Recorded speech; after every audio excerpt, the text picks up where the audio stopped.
ఇక్కడ చూడొచ్చు. అక్కడ మనకు కనిపించేది 132 కేవీ టవర్. సో, దానిపైన 2 సర్క్యూట్స్ ఉన్నాయి. సో, ఈ 2 సర్క్యూట్స్ పైన ఆర్వైబీస్ కనిపిస్తున్నాయి చూడండి. సో, అవి డైరెక్ట్‌గా వచ్చి భూమికి కనెక్ట్ అయితాయి. సో, మనకిట్లా టవర్ నుండి ఇలా వస్తూ డైరెక్ట్‌గా వచ్చేసి ఇక్కడ భూమికి కనెక్ట్ అయినాయి. సో, భూమికి కనెక్ట్ అయ్యే కన్నా ముందే ఇక్కడ డ్రాపర్స్ ఉన్నాయి చూడండి. ఆ డ్రాపర్స్‌తో ఇక్కడ కింద ఎక్విప్‌మెంట్‌కి కనెక్ట్ అయ్యి ఉంది. అసలు ఇది ఏంటి ఎక్విప్‌మెంట్ అంటే ఇదే లైట్నింగ్ అరెస్టర్, సర్జ్ అరెస్టర్ అంటాము. సో, 3 ఫేజెస్‌కి 3 ఉన్నాయి. సో, దాన్ని కొంచెం దగ్గరికెళ్ళి క్లియర్‌గా చూద్దాము. సో, ఇక్కడ చూడండి. మన కోసం ఒక డ్యామేజ్ అయిన లైట్నింగ్ అరెస్టర్‌ని నేను పార్ట్స్ అన్నీ ఒక దగ్గర కలెక్ట్ చేసి పెట్టిన. సో, మీరిక్కడ ఫిజికల్‌గా చూడొచ్చు. ఇక్కడ ఇండివిజువల్‌గా మీకు ప్రీవియస్‌గా ఎక్స్‌ప్లెయిన్ చేశాను కదా! కన్‌స్ట్రక్షన్ ఎలా ఉంటుంది, దాంట్లో పార్ట్స్ ఎలా అరేంజ్ చేస్తారు, ఎలా కన్‌స్ట్రక్ట్ చేస్తారనేది. సో, అవన్నీ నేను ఇక్కడగా క్లియర్‌గా చూపిస్తాను. సో, మనకెక్కడ బయట ఇలా ఇంటర్నల్ పార్ట్స్ క్లియర్‌గా ఎక్స్‌ప్లెయిన్ చేసే వీడియోస్ దొరకవు. సో, మీరు మిస్ అవ్వకుండా ఈ వీడియో మొత్తం చూస్తే మీకు లైట్నింగ్ అరెస్టర్ గురించి మీరు ఎక్కడన్నా ఇండస్ట్రీకెళ్ళి చూస్తే ఎలా ఉంటుందో అంతకన్నా క్లియర్‌గానే నేను ఇక్కడ ఎక్స్‌ప్లెయిన్ చేస్తాను. సో, మనం ఫస్ట్ ఇక్కడ చూడండి. మనకు heart of the lightning arrester metal oxide varistors అన్నాను. అది zinc oxide plus other metallic పౌడర్స్‌తో మనం ఈ మెటల్ ఆక్సైడ్ బ్లాక్స్‌ని తయారు చేస్తారు. ఇక్కడ చూడండి మీరు. ఇది బ్లాక్, ఇది కూడా బ్లాక్ కలర్ ఉంది కదా! ఈ బ్లాక్ కలర్ ఉన్నవన్నీ. సో, అవన్నీ ఇండివిజువల్ డిస్క్‌లు. అవి ఒకదానికొకటి స్టిక్ చేసి లేవు, అతకబెట్టి లేవు. జస్ట్ ప్లేస్ ఇక్కడ ఒకటి పెట్టి, ఇక్కడ ఒకటి పెట్టి, ఇక్కడ ఒకటి పెట్టేసి, సో, ఒకదాని మీద ఒకటి పెట్టేసి మనకు ప్రెస్ చేశారు దీంతో. ఇక్కడ చూడండి. ఈ బోల్ట్స్‌తో టైట్ చేసాం అంతే. ఒకవేళ ఈ బోల్ట్స్‌ని మనం రిలీజ్ చేసామనుకోండి, ఇవన్నీ పీసెస్ లాగా ఊడిపోతాయి. సో, మీరిక్కడ చూస్తే zinc oxide plus other metallic పౌడర్స్‌ని యూజ్ చేసి మనకు ఈ మెటల్ ఆక్సైడ్ వేరిస్టర్ తయారు చేశారు. వేరిస్టర్ అంటే నేనేమంటున్నా, it's like non linear resistor. Non linear resistor అంటే నార్మల్ వోల్టేజెస్ దగ్గర ఒక హై ఇంపెడెన్స్ ఉంటుంది వీటికి. కరెంట్‌ని అస్సలు పాస్ చేయవు. అబ్‌నార్మల్ ఏదైనా ఎక్స్ట్రా హై వోల్టేజెస్ వచ్చినప్పుడు ఇది ఒక షార్ట్ సర్క్యూట్ లాగా యాక్ట్ చేస్తుంది. సో, దీంట్లో కరెంట్ పాస్ అవుతుంది. సో, అదే దీని మెయిన్ పర్పస్. సో, మన లైట్నింగ్ అరెస్టర్ పర్పస్ కూడా అదే. సో, వాటిని ఇక్కడ బ్లాక్స్ లాగా డివైడ్ చేసుకొని ఇట్లా 1 బై 1 అట్లా పెట్టేసినాము. మళ్ళీ లోపట కూడా ఉన్నాయి చూడండి ఇక్కడ. ఇది బట్ మధ్యలో మళ్ళీ ఇదొకటి అల్యూమినియం ట్యూబ్ వచ్చింది. It's pure conductor. మరి అది పెట్టాల్సిన అవసరం ఏముందంటే, ఒకసారి మీరు దీన్ని అబ్జర్వ్ చేయండి. ఇంత లెంతీగా ఉంది. సో, దాంతో పాటు ఇంకో పార్ట్ కూడా చూపిస్తాను మీకు క్లియర్‌గా. సో, ఇంత లెంతీగా లైట్నింగ్ అరెస్టర్ ఉంటుంది. సో, దీంట్లో ఇంత లెంతీగా ఉంచాల్సిన అవసరం ఏంటంటే, మనం యూజ్ చేసేది ఎక్స్ట్రా హై వోల్టేజ్ సిస్టమ్‌లో ఈ లైట్నింగ్ అరెస్టర్స్‌ని యూజ్ చేస్తాం కాబట్టి, ఆ క్రీపేజ్ డిస్టెన్స్‌ని ఇంక్రీజ్ చేయడానికి, డైఎలక్ట్రిక్ క్లియరెన్స్‌ని క్రియేట్ చేయడానికి ఇంత లెంతీగా పెడతాం. సో, మరి ఇంత లెంతీగా పెట్టేసి మనం అన్ని మెటల్ ఆక్సైడ్ డిస్క్‌లని మనం ఇలా పెట్టలేము. అట్లా పెడితే దాని ఇంపెడెన్స్ అనేది పెరిగిపోతది. ఇంపెడెన్స్ పెరిగితే మనకు కావాల్సిన వోల్టేజ్ లెవెల్‌కి ఇది ఆపరేట్ అవ్వదు. కాబట్టి సో, లెంగ్త్‌ని పెంచాలి. ఇన్సులేటర్ యొక్క లెంగ్త్‌ని పెంచితే ఈ క్రీపేజ్ డిస్టెన్స్ అనేది పెరిగి లీకేజ్ కరెంట్స్ తగ్గిపోతాయి.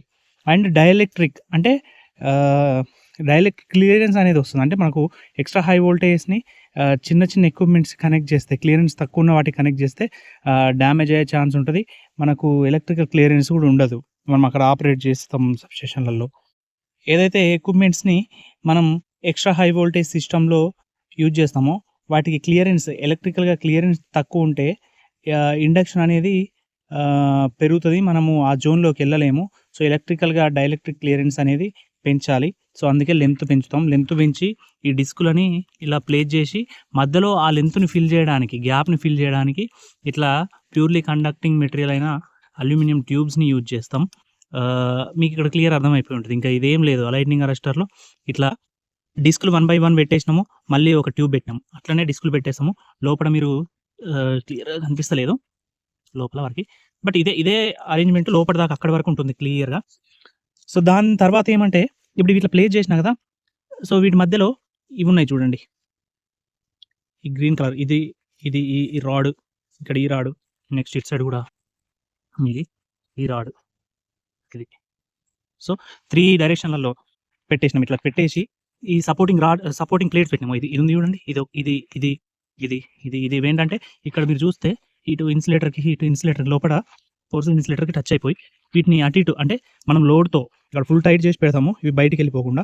సో అటు ఇటు ఇవి అలైన్‌మెంట్ పోకుండా ఉండడానికి ప్లేట్స్ కూడా సపోర్ట్ చేస్తాయి. ఈ ప్లేట్స్ ఇక్కడ ఇది ఇన్సులేటింగ్ మెటీరియలే ఉంది. చూడండి రబ్బర్ ఇన్సులేటింగ్ మెటీరియల్ ఉంది. ఇది ఇక్కడ టచ్ అవుతుంది.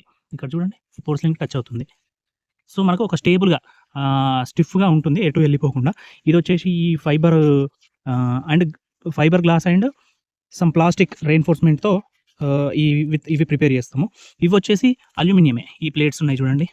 సపోర్టింగ్ ప్లేట్స్ అని ఉన్నాయి కదా! ఇవి అల్యూమినియమే. ఎందుకంటే సో ఈ డిస్క్‌కి మధ్యలో కాంటాక్ట్ ఉండాలి. క్లియర్ కాంటాక్ట్ ఉండాలి. లేదంటే మళ్ళీ ఇంటర్నల్‌గా ఇంపెడెన్స్ పెరుగుతది. ఇంటర్నల్‌గా ఇంపెడెన్స్ పెరిగితే మనకు డ్యూరింగ్ ఆపరేషన్ టైమ్‌లో ఆపరేట్ అవ్వాల్సిన వోల్టేజ్‌కి ఆపరేట్ అవ్వదు. సో అండ్ అలాగే లోపట ఆ ఎండ్‌లో ఇప్పుడు ఇక్కడ ఉంది కదా! అదర్ ఎండ్‌లో కూడా అదర్ ఎండ్ అంటే ఇక్కడ లోపల ఆ చివరన కూడా ఇలాంటిదే అరేంజ్‌మెంట్ ఉంటుంది. సేమ్ ఈ ఎండ్‌లో ఎలాగ ఉంటుందో ఆ ఎండ్‌లో కూడా అలాగే ఉంటుంది. ఇక్కడ ఒక స్ప్రింగ్ వస్తుంది. మనకి ఇక్కడ ఒక స్ప్రింగ్ వచ్చేసి స్ప్రింగ్ ఏం చేస్తుందంటే ఇప్పుడు నాకు ఇటు సైడ్ ఈ ఎన్‌క్లోజ్‌మెంట్ ఉంటుంది. చూడండి. ఇది తీసుకొచ్చేసి దీనిపైన ప్లేస్ చేసేస్తాం. కంప్లీట్‌గా క్లోజ్ చేస్తాము. క్లోజ్ చేసినప్పుడు ఇదనేది ఒక స్టిఫ్‌గా ఉండాలి. మనకు ఎటు మూవ్‌మెంట్ అనేది ఉండకూడదు దీంట్లో. కాబట్టి దీని మీద ఒక స్ప్రింగ్ పెట్టేసి నేను మీకు పిక్చర్‌లో చూపిస్తాను. ఆ స్ప్రింగ్ అనేది ఇక్కడ క్లియర్‌గా చూపించలేను. ఒక 33 కేవీ లైట్నింగ్ అరెస్టర్‌లో ఓపెన్ చేసి చూపిస్తా. అందులో కనిపిస్తుంది. ఇక్కడ ఎక్కడో మిస్‌ప్లేస్ అయింది. మనకు దొరకట్లేదు. సో ఇక్కడ స్ప్రింగ్ కూడా ఉంటుంది. సో ఇంతే ఇగ. ఇదొచ్చేసి మనకు పోర్సిలిన్ ట్యూబ్ అనుకోండి. Porcelain insulator. ఇది మొత్తం ఒక tube type. Tube in the sense ఒక హాలోగా ఉంటుంది. మొత్తం ఇక్కడ చూడండి. ఇది పోర్సిలిన్ మెటీరియల్. సో ఈ లోపల మొత్తం హాలో. సో దీన్ని ఇట్లా బయటకి తీసేయొచ్చు. డైరెక్ట్ తీసేస్తే దీని లోపల మొత్తం హాలోగా ఉంటుంది. ఈ హాలో లోపల ఇది పెట్టేస్తాము. ఈ అరేంజ్‌మెంట్‌ని. సో ఇక్కడ మీరు చూడండి. కనిపించింది కదా! ఇక్కడ చూడండి. ఇది టాప్ పోర్షన్. టాప్ పోర్షన్ అంటే మీకు నేను దాంట్లో ఎక్స్‌ప్లెయిన్ చేశాను కదా! థియరటికల్‌గా ఎక్స్‌ప్లెయిన్ చేసిన వీడియోలో క్లియర్‌గా చూపెట్టిన. ఇది క్లాంప్ కనెక్ట్ చేయడానికి మనకు ఏదైతే కండక్టర్ నుండి వచ్చిన క్లాంప్ ఉంటుంది చూసారా? ఒక డ్రాపర్ వస్తుంది. దానికి ఉన్న క్లాంప్‌ని ఇక్కడ కనెక్ట్ చేసుకుంటాము. ఇదంతా కూడా అల్యూమినియమే. సో ఇది కూడా అల్యూమినియం పోర్షనే ఉంటుంది. సో ఇదంతా ఒక సీలింగ్ సిస్టమ్. అంటే ఈ పోర్సిలిన్ ఉంది. ఇక్కడ అల్యూమినియం ఉంది. దీన్ని మొత్తాన్ని ఇక్కడ కంప్లీట్‌గా లాక్ చేయాలి మనం. లాక్ చేయకుండా ఏమైతుందంటే ఈ బయట ఈ ఎన్విరాన్మెంట్‌లో ఉన్న మాయిశ్చరు, అదర్ డస్ట్ పార్టికల్స్ అన్నీ దీంట్లో ఎంటర్ అయితే దీని ప్రాపర్టీస్ తగ్గిపోతాయి. అంటే దాని ఇంపెడెన్స్ అనేది తగ్గిపోయి అది బ్లాస్ట్ అయ్యే ఛాన్సెస్ ఉంటాయి. ఆపరేట్ అవ్వాల్సిన వోల్టేజ్ కాకుండా తక్కువ వోల్టేజ్‌కే ఆపరేట్ అవుతుంది. మాల్ ఫంక్షన్ అయ్యే ఛాన్సెస్ కూడా ఉంటాయి. కాబట్టి అలా అవ్వకుండా ఉండడానికి ఇది కంప్లీట్‌గా సీల్ చేసి ఉంటుంది. మీరు చూస్తే ఇక్కడ ఎయిర్ కూడా ఎంటర్ అవ్వదు ఇక్కడ. సో ఇది అంత స్టాండర్డ్‌గా సీలింగ్ అని ఉంటది. సో సీలింగ్ అనేది చాలా ఇంపార్టెంట్ దీంట్లో. సో సీలింగ్ చేసేటప్పుడు డైరెక్ట్‌గా ఇప్పుడు నేను ఏం చెప్పాను, ఈ ఎండ్ ఉంది కదా! ఈ అదర్ ఎండ్‌కి డైరెక్ట్‌గా ఈ పోర్షన్ పెట్టేసి సీల్ చేయడం. దాంట్లో ఇంటర్నల్‌గా కొన్ని పార్ట్స్ ఉంటాయి. అవేంటో ఇప్పుడు మీకు చెప్తాను. సో మనకు ఈ లైట్నింగ్ అరెస్టర్‌లో సీలింగ్ సిస్టమ్ అనేది చాలా క్రిటికల్ పార్ట్. ఎందుకంటే ఇక్కడ ఒక ఇంపార్టెంట్ కాన్సెప్ట్ చెప్తా చూడండి. ఇందులో ఏమవుతుందంటే ఈ పోర్సిలిన్ హౌసింగ్ ఉంటుంది చూడండి. ఇది మొత్తం పోర్సిలిన్. ఇది లోపల హాల్ ఉంటుంది కదా! పోర్సిలిన్ హౌసింగ్ అంటున్నాం. సో పోర్సిలిన్ హౌసింగ్‌లో మనం ఏదైతే ఈ అరేంజ్‌మెంట్ ఉంది కదా! Metal oxide varistors and metallic spacers, ఈ టోటల్ కేజ్. సో ఇవి సింథటిక్ రాడ్స్‌తో మనం యూజ్ చేసిన కేజ్ ఇదంతా అరేంజ్‌మెంట్ దీని లోపల పెడతాం ఈ లైట్నింగ్ అరెస్టర్ హౌసింగ్‌లో. సో హౌసింగ్‌లోకి మాయిశ్చర్ బయట నుండి ఎంటర్ అవ్వకుండా, డస్ట్ పార్టికల్ ఎంటర్ అవ్వకుండా సీలింగ్ సిస్టమ్ అరేంజ్ చేస్తాం. బట్ ఆ హౌసింగ్ సిస్టమ్‌లో ఎప్పుడైతే ఓవర్‌లోడ్ అవుతుందో దట్ మీన్స్ ఎప్పుడైనా ఎక్స్ట్రా హై సర్జెస్ వచ్చినప్పుడు లైట్నింగ్ అరెస్టర్స్ ఎక్స్ట్రా హై ప్రెషర్‌కి లోనైనప్పుడు అది డిశ్చార్జ్ అయిపోవాలి. అంటే లేదంటే మొత్తం కంప్లీట్ డ్యామేజ్ అయిపోతుంది. బ్లాస్ట్ అయిపోతుంది. అలా బ్లాస్ట్ అవ్వకుండా ఇక్కడ ఒక సింపుల్ డయాఫ్రామ్ ఉంటుంది. డయాఫ్రామ్ అంటే ఏం లేదు. మీరు ఇక్కడ చూడండి. దీంట్లో చూపిస్తా క్లియర్‌గా అనిపిస్తుంది. సౌండ్ వినిపిస్తుంది కదా! ఇది ఒక సన్నం ఒక 1 mm కన్నా తక్కువ థిక్‌నెస్ ఉన్న రేక్ అనుకోండి, ఐరన్ షీట్ అనుకోండి. ఆ షీట్ పెడతాము. ఆ షీట్‌కి ఇక్కడ ఇది చూడండి బ్లాక్ రబ్బర్ ఇది. I mean synthetic ceiling ring ఇది. సో, దానిపైన క్లాంపింగ్ రింగ్ అంటాం. ఇది చూడండి ఇది. ఇది క్లాంపింగ్ రింగ్ మీకు కనిపిస్తుంది ఇది. సో, ఇదేమో సింథటిక్ సీలింగ్ రింగ్. మీకు ఇమేజ్‌లో చూపిస్తాను. ఇక్కడ జస్ట్ ఎక్కడ ప్లే చేసినానో చూపిస్తున్నాను. ఇదేమో క్లాంపింగ్ రింగు. సో, వాటితో ఇక్కడ ఈ డయాఫ్రామ్ ఉంది కదా! ఈ డయాఫ్రామ్‌ని కంప్లీట్‌గా ఒక ఎయిర్ కూడా ఎంటర్ అవ్వలేకుండా ఉండేలాగా మనం లాక్ చేసేస్తాము. ఈ సింథటిక్ రింగ్ ఏం చేస్తుందంటే, సో, ఇది ఏసేసి ఈ క్లాంప్ ఏసేసి ఫుల్ టైట్ చేసేస్తే ఇదొక వాచర్ టైప్. మీరు ఎప్పుడన్నా నట్ బోల్ట్స్ టైట్ చేసినప్పుడు రబ్బర్ వాచర్స్ ఉంటాయి చూడండి. ఆ వాచర్ టైపే అనుకోండి. ఏసి టైట్ చేస్తే ఇలా లాక్ అయిపోతుంది. మనకి ఎయిర్ కూడా ఎంటర్ అవ్వదు దీంట్లోకి కొంచెం కూడా. సో, అలా ఉంటుంది. సో, దాని తర్వాత చూడండి ఇగో ఇది పోర్సిలిన్ మెటీరియల్. ఈ ఔటర్ సైడ్‌ది అల్యూమినియం మెటీరియల్. సో, దాని మధ్యల ఇది ఉంది చూడండి మధ్యల పోర్షను. ఇది సిమెంట్. ఈ సిమెంట్‌తో ఈ పోర్సిలిన్ మెటీరియల్, ఈ అల్యూమినియం మెటీరియల్‌ని లాక్ చేసేస్తాం. కంప్లీట్‌గా లాక్ చేసేస్తాం. ఇగ అసలు మనకు ఎలాంటి కండిషన్స్‌లో కూడా ఇది బయట నుండి కాంటాక్ట్‌లోకెళ్ళదు. బయటున్న ఎయిర్‌తో కాంటాక్ట్‌లోకెళ్ళదు. బట్ ఎప్పుడైతే మనకు హై ప్రెషర్ క్రియేట్ అవుతుందో అప్పుడు ఈ డయాఫ్రామ్ ఓపెన్ అయిపోతుంది. ఇక్కడ చూడండి కనిపిస్తుంది. సో, మనకి ఇక్కడ చూస్తే ఇది చూస్తున్నారా? ఈ గ్యాప్ కనిపిస్తుంది కదా! ఇదేంటంటే మనకు లోపల డయాఫ్రామ్ ఉంటుంది కదా! ఎప్పుడైతే దీంట్లో ఇంటర్నల్‌గా హై ప్రెషర్ క్రియేట్ అవుతుందో ఆ హై ప్రెషర్‌తో ఇక్కడున్న డయాఫ్రామ్ ఓపెన్ అయిపోతుంది. అంటే ఇది ఈ పోర్సిలిన్ అంతా బ్రేక్ అవ్వకముందే ఇక్కడున్న డయాఫ్రామ్ ఓపెన్ అవ్వాలి. ఎందుకంటే ఇది ఓపెన్ అయిపోతే అదర్ ఎక్విప్‌మెంట్స్ అంటే పక్కనున్న ఎక్విప్‌మెంట్స్ కూడా డ్యామేజ్ అయిపోతాయి. ఎందుకంటే ఈ పోర్సిలిన్ అనేది మీరు ఒకసారి అబ్జర్వ్ చేస్తే చాలా షార్ప్ ఉంటది. బ్లేడ్ కన్నా షార్ప్ ఉంటది. ఇది ఒకవేళ బ్లాస్ట్ అయితే ఇది వెళ్ళే స్పీడ్ బుల్లెట్ కన్నా ఎక్కువ స్పీడ్‌తో వెళ్తుంది. ఈజీగా కడియేసేస్తుంది. అక్కడున్న ఎక్విప్‌మెంట్‌ని గానీ, ఎవరన్నా హ్యూమన్ బీయింగ్స్ ఉన్నా కూడా కడియేస్తుంది. అందుకే దీన్ని మనం కేర్‌ఫుల్‌గా హ్యాండిల్ చేయాలి. ఇట్లా టచ్ చేయకూడదు డైరెక్ట్‌గా. మనకు తెలవకుండానే కట్ అయిపోతుంది. కాబట్టి ఈ ఎక్విప్‌మెంట్ డ్యామేజ్ అవ్వకుండా ఇది ఇందులో ఉన్న డయాఫ్రామ్ ఓపెన్ అయిపోతుంది. డయాఫ్రామ్ ఓపెన్ అయిందంటే ఎల్ఏ ఫెయిల్ అయినట్టే. బట్ ఏంటంటే సేఫ్‌గా ఫెయిల్ అవుతుంది. దట్ మీన్స్ ఇక్కడున్న డయాఫ్రామ్ ఓపెన్ అయిపోయి లోపటున్న డయాఫ్రామ్ ఇక్కడంటే ఇది ఎక్స్టర్నల్‌ది కాదు. సో, ఇక్కడ నుండి బయటకొచ్చేస్తుంది. అందులో ఉన్న ఫాల్ట్ గ్యాసెస్ గానీ, సమ్ స్పార్క్ గానీ బయటకొచ్చేసి ఎల్ఏ ఫెయిల్ అయిపోతుంది. ఇక్కడ కూడా బ్రేక్ అయిన పార్ట్ ఉంది. సో, దీంట్లో కూడా మీకు డయాఫ్రామ్ కనిపిస్తది చూడండి ఇగో. ఇది డయాఫ్రామ్. ఇలా సీలింగ్ రింగ్ ఉంది. అటు సైడ్ వచ్చేసి లోపటి సైడు మన క్లాంపింగ్ రింగ్ కూడా ఉంటుంది. సో, ఇది ఈ పోర్షన్ వచ్చేసి బయటకి కనిపిస్తుంది కదా! లోపల బ్లాక్ ఉంది కదా! ఇదంతా కూడా పోర్సిలిన్. ఇది ఈ మధ్యలో ఉన్నది సిమెంట్. ఇది ఈ పోర్షను. టెక్స్టర్నల్‌గా ఉన్నది ఇది అల్యూమినియం. సో, అల్యూమినియం ఇట్లా ఇదొక స్టాకు. ఆ బ్రేక్ అయింది ఒక స్టాకు. మనం 132 kV లెవెల్‌లో 2 స్టాక్స్ యూజ్ చేస్తాం. ఇటు ఎక్స్టెండ్ చేస్తాము. ఇదొక స్టాక్ ఉంటుంది.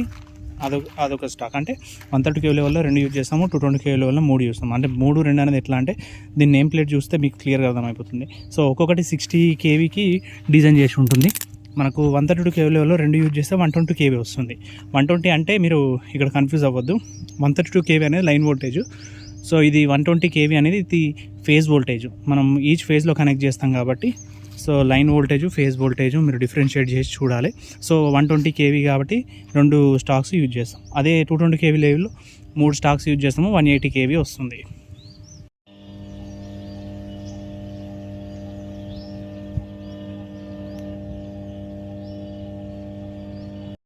మీరు ఇది చూస్తే ఇంకొక పార్ట్ ఎక్స్ట్రా కనిపిస్తుంది. ఇదేంటంటే ఈ రింగ్ ఉంది చూడండి. రింగ్ లాగా కనిపిస్తుంది కదా! దీన్ని గ్రేడింగ్ రింగ్ అంటాం.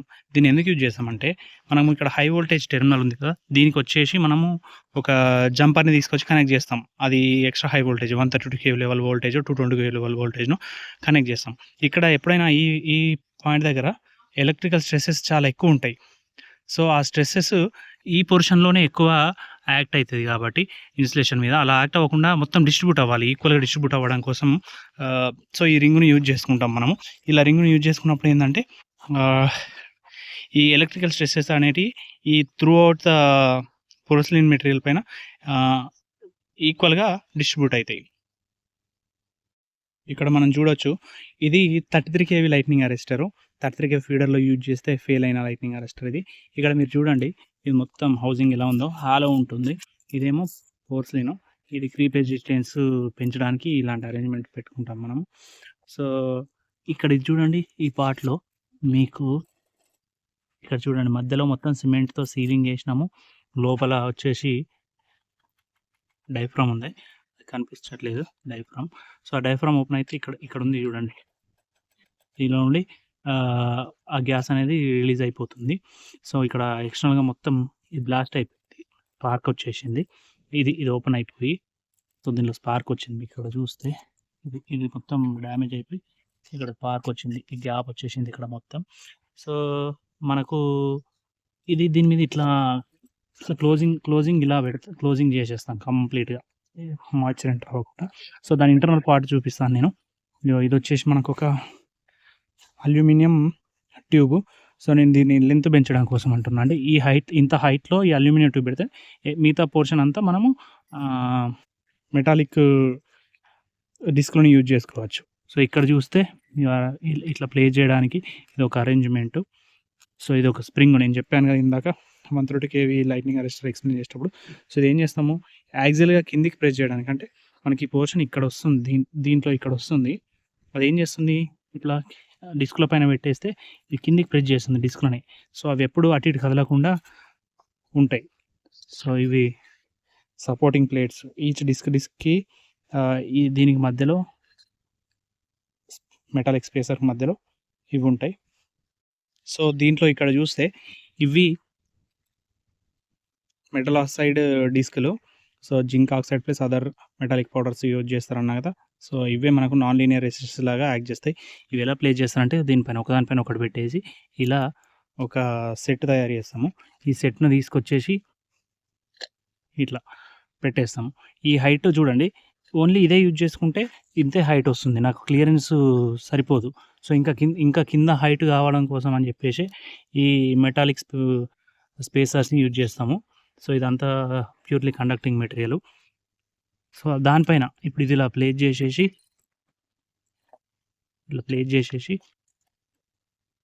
ఈ స్ప్రింగ్ పెట్టేస్తాం. స్ప్రింగ్ చేసేసి కిందికి ఇట్లా సీలింగ్ సిస్టమ్ని దీనిపైన ప్లేస్ చేస్తాము. సో అప్పుడు ఏమవుతుంది, ఇది ఎటు కదలకుండా ఉంటుంది. నేను పిక్చర్లో మీకు క్లియర్గా చూపిస్తాను. సో ఇది 33 kV లైట్నింగ్ అరెస్టరు. సో మనకి ఇక్కడ చాలా కష్టపడి ఈ పార్ట్స్ అన్నీ కలెక్ట్ చేస్తున్నాను. సో మన వాళ్ళందరికీ రీచ్ అవ్వాలన్నది నా ఉద్దేశం. సో మీరు లైక్ చేయండి, షేర్ చేయండి, సబ్స్క్రైబ్ చేయండి, అండ్ పక్కన కనిపించే బెల్ ఐకాన్ కూడా క్లిక్ చేసి పెట్టుకోండి. ఎందుకంటే మనకు కొత్త వీడియోలు వచ్చినప్పుడు నోటిఫై అవుతాయి. మనకు నెక్స్ట్ వీడియోలో సర్జ్ మానిటర్ గురించి క్లియర్గా ఎక్స్ప్లెయిన్ చేస్తాను. So thank you for watching this video.